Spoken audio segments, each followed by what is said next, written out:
Hello everybody, thanks for stopping by Gregsbeerreviews today. It's about that time. Let's go take that walk and see what's in the fridge today.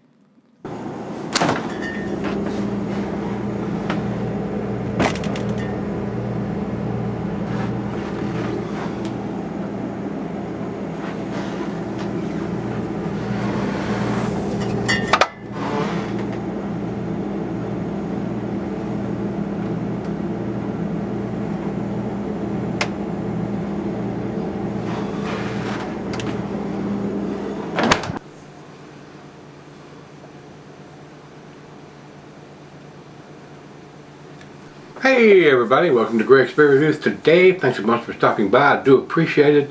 Today's beer comes from Timber Ales. This is their morning shakeout. It says here it's a collaboration between Timber Ales and Marlowe Artisan Ales. And it is a 8%er, guys. And on the bottom it says it was put in the can on 08-2721. So it's got the information I'm looking for with the ABV and the canned-on date on it, not a Best By date or anything. They don't give us a whole lot more information about the hops or anything like that on there. Big 16-ounce can with a stick-on wraparound label, the way it should be done in my opinion. But again, that is just my opinion. These guys, Timber Ales, are out of New York. I don't know where Marlowe is out of. And jumping over to Untapped, Morning Shakeout is a collaboration with our friend Zach of Marlowe Ales. This stout, which has been aged on coffee, is meant to combine our love for stouts with Zach's appreciation of lower ABV and approachable beers. And this being an 8%er, it's not like it's a 11, 12 or bigger beer.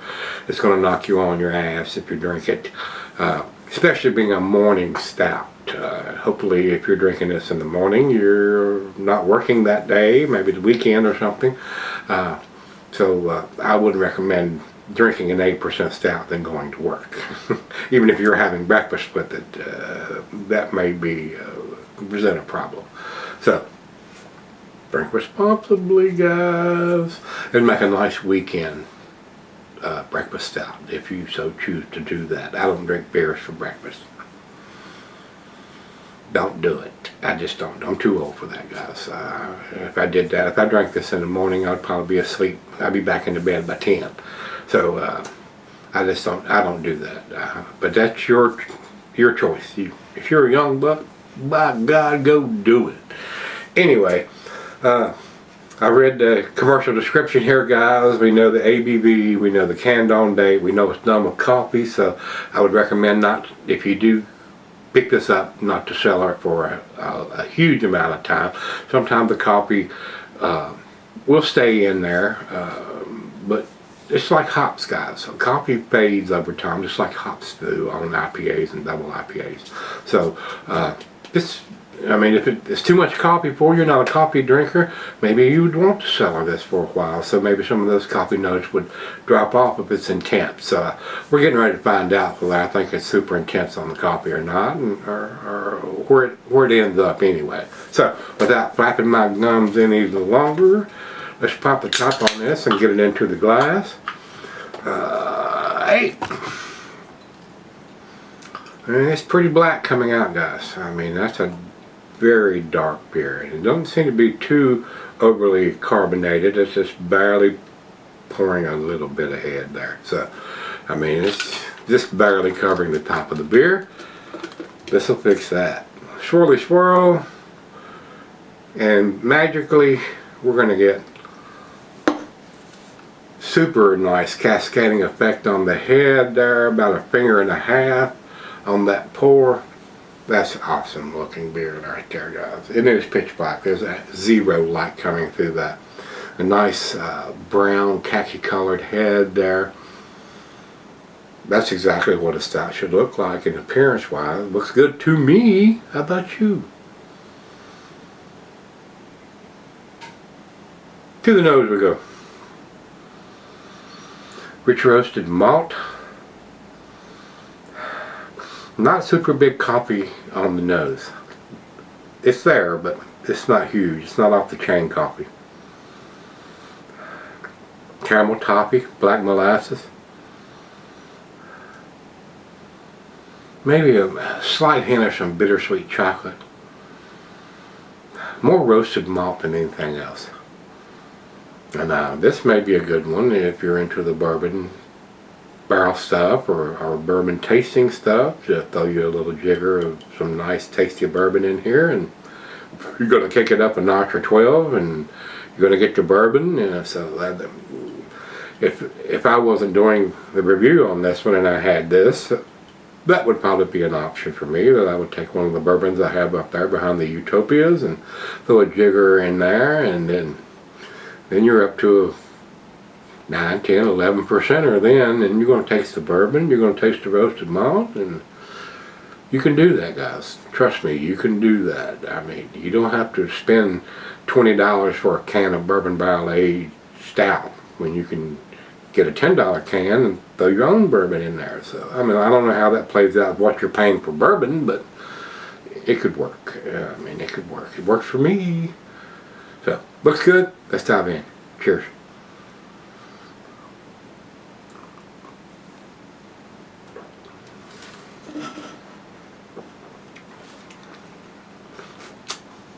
Tasty beer.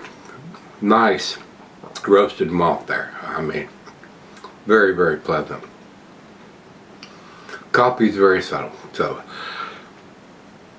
even now, it's not going to be overpowering in the coffee if you're not a coffee drinker. So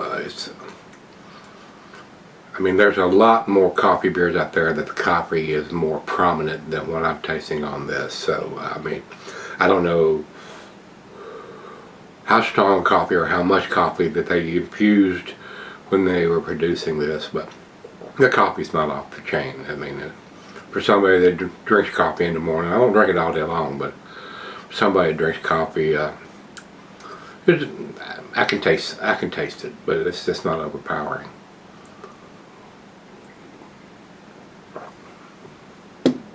And when you see these packages with cans or bottles, and it says it's a collaboration brew between a couple of breweries, not always, but a lot of the times, you know, you got head brewers from 2 different breweries coming together and trying to come up with something that's going to be super tasty. And a lot of times they hit it, boy. I mean, it's super tasty. And a lot of times it's good. It's good, but it's not blowing my hair back or my socks off or anything. And that's the way I feel about this. Back in pour going in,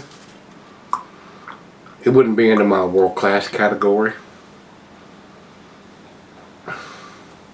but probably would be in my category to buy again if I wanted to do that. With the ABV at 8%, I can always kick this up a notch, like I said earlier, about throwing in a little bit of bourbon, and it'd be super tasty then. So you can do what you want, whatever you'd like to do there, guys. Beer, and especially on these darker beers like this, if you want to throw a little bourbon or whiskey or something in there to kick it up a notch, it will do that. So just be careful doing that. You know, you can actually add too much and it'll be dangerous. We shall say dangerous. So anyway, it's right out of the fridge. Let me go sip on it. Be right back. Alright guys, I'm back. Been sipping on a while now. It's a tasty beer, guys. It's not blowing my hair back and my socks off, but it's a decent beer.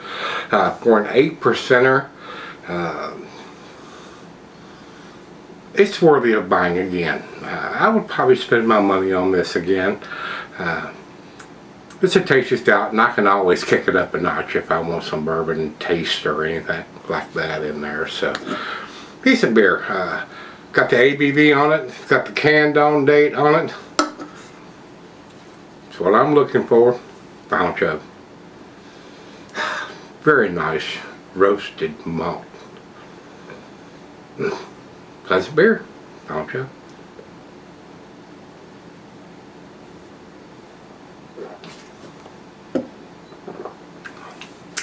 Delicious, guys. I mean, it's If you say this is a world-class beer, it's a 10 beer to you, I wouldn't argue with that, guys. To me, A-, and I'm going to give it 92. So, ABV and the dates on it, that's what I'm looking for. So, worthy of me spending my money on it again. So, that's the biggest recommendation I can give to a beer. So, and I've said this before, guys. The breweries that are in business now, that are brewing beers, especially in the craft beer industry, the brewers have perfected their craft, and they make some really tasty beers, as opposed to when I first started doing beer reviews many years ago. A lot of it was pretty hit and miss. So I think the quality has definitely gone up, guys. And if you're not producing quality beers, they're going to go somewhere else. They're going to buy something else. So, I mean, if you're still in business and you were 10, 15 years ago, you're probably doing something right. So, hopefully everybody is doing something right. So, this is Morning Shakeout from Timber Ales, a collaboration beer with Marlowe. It's a tasty beer. Untapped has it at 4.08. That's an A- scale to them, guys. And over to Beer Advocate, they have it at 89, which is in their upper B+ range. So, A- to me, guys. And I'm probably giving it just a tad better grade with a 92. But the can on that goes a long way for me, no matter what the style is. They're willing to tell me that, the day that it was put in that can or that bottle. That weighs heavily on me, instead of a best before or best by date or used by or whatever by date a lot of the breweries are still doing. That's what I want to see. I don't want to see that other crap. So, if you've had Morning Shakeout from Timber Ales, let me know what you think. Till we meet again, let's go see what's in the fridge.